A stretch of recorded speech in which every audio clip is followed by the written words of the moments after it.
Hello বন্ধুরা, আপনি যদি অসুস্থ হয়ে থাকেন, অসুস্থর মাধ্যমে আপনি উজু করতে পারতেছেন না, এতে আপনি তাইমুন উজু করতে পারেন। কিভাবে তাইমুন উজু করবেন আমি ভিডিওটা দিয়েছি, ভিডিওর মধ্যে দেখে নিন কীভাবে তাইমুন উজু করা দরকার, কী পদ্ধতিতে উজু করা লাগে।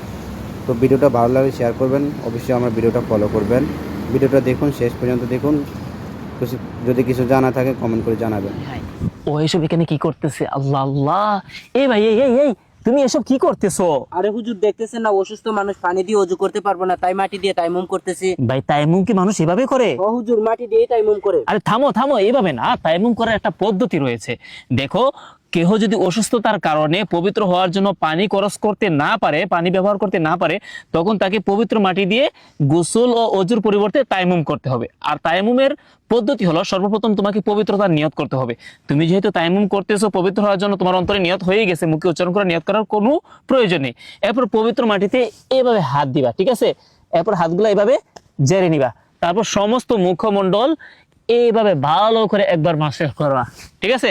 তারপর আবার পবিত্র মাটিতে এইভাবে হাত দিবা, হাতগুলো আবারও ঝেড়ে নিবা। এবার বাম হাত দ্বারা ডান হাত এইভাবে একবার মাসেজ করবা, ঠিক আছে? এরপরে ডান হাত দ্বারা বাম হাত এইভাবে ভালো করে একবার মাসেজ করবা। ব্যাস, পবিত্রতার নিয়তে তোমার তায়াম্মুম হয়ে গেল।